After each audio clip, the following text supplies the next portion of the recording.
Goodie po sa ating lahat mga kapatid. Isang mapagpalang araw po ang aming hatid sa inyo mula po dito sa Ambaking Pabo Farm. For today's video mga kapatid, ibabalita ko po sa inyo, nag-upgrade tayo ng konti. Mayroon na po tayo ditong tawag medicine kit.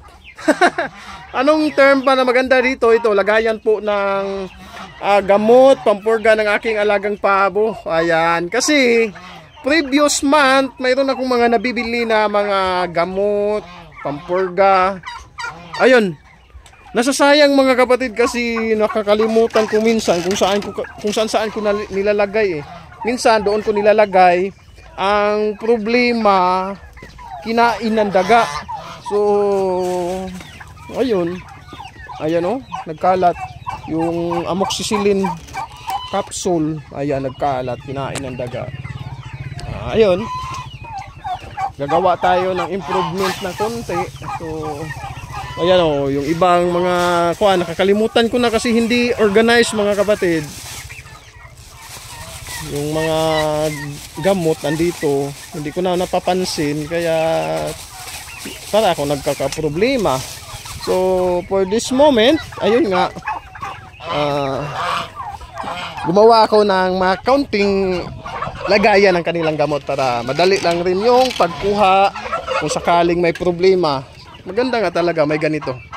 So, saka ko lang kasi ito na matagal ko nang gustong gawin, kaya lang may katamaran rin kasi ako. Inaamin ko naman na pagdating po talaga sa ibang bagay-bagay, mayroon akong magaling kung saan magaling ako, pero may mga bagay rin na maraming punto na ang tatamad ko.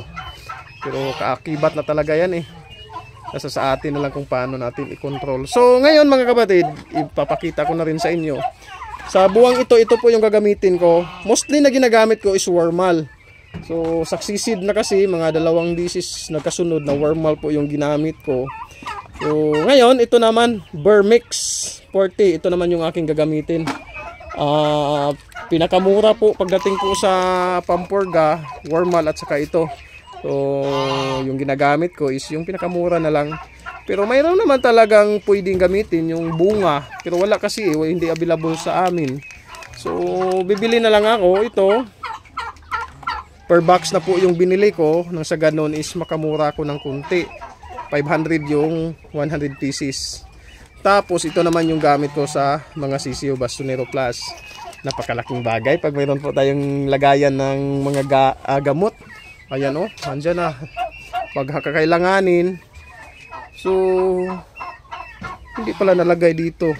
Kasi pakalat-kalat lang yung mga gamot ko mga kapatid. O, kagaya nito o. Ayan. Minsan nawawala kasi ayun, may mga daga kasi. Tapos yung silupin, tawag dito, nabubulok eh. Bituin nyo, mayroon pa sana akong Thymol na natira doon, pero nang hinanap ko hindi ko nakita. Nang hindi ko na hinanap nakita ko, pero nakabili na ako ng isa. Pero sige lang, magagamit lang. So ito po yung gamot natin once yung ating pabo is may ipot na yelo tapos ayaw kumain. So epektibo po ito mga kapatid. Kung sakali man, huwag po kayong magpawala sa inyong pabuhan nito. Ayan. Kasi nga, gamot ito pang bata. Yung tinutulungan nito is yung pong digestive system ng ating pabo. Yung may tama ang atay.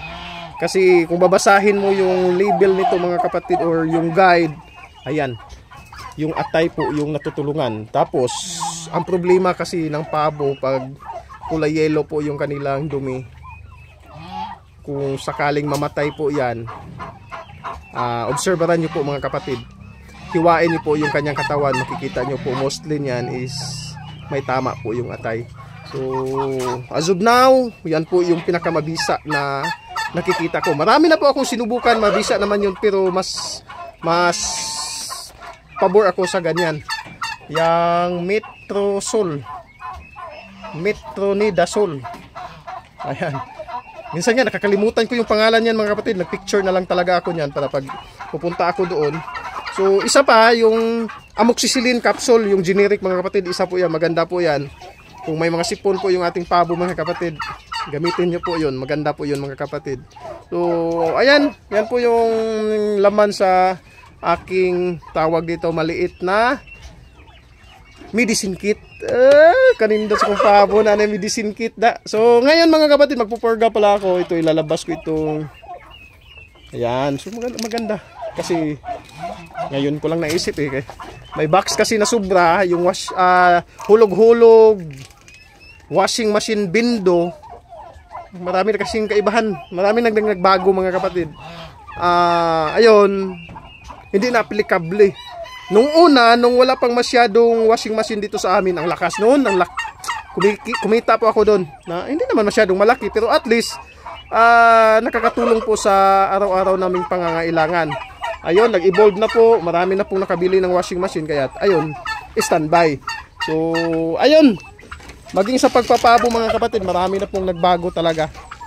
Pero ganun pa man, kailangan natin sumabay talaga para na sa ganun mapalabas po natin yung full potential natin sa pag-aalaga ng pabo. At ito sa sisiw, bastonero, ito sa mga malalaki. So, inuugali ko na po talaga dito mga kapatid. Kung kaya 1 month or 2 months, ayan, 2 months or 1 month. Kung minsan nakakalimutan ko, umaabot ng 2 months, saka ko sila pinupurga. Pero paipo kasi ito mga kapatid eh. Tawag ng paipo, first in first out. Yung mga malalaki na ng kunti, demand na ngayon dito sa akin mga kapatid. Kasi sa awa tulong ng Diyos, may mga customer na po ako na kumukuha sa akin ng live na pabo. So binibenta nila is lechong pabo. At salamat sa Diyos dahil nakipagtandim sila sa akin. Kumbaga ako yung kanilang supplier. Yung sila, parang bayan sila lang po sila, bumibili sila sa akin. So ayun, salamat sa Diyos na ganung paraan is napapakilala po namin lalo yung lechong pabo dito sa Cebu. So yan lang muna yung kaunting update mga kapatid. Salamat po sa Diyos. Pag-ibig.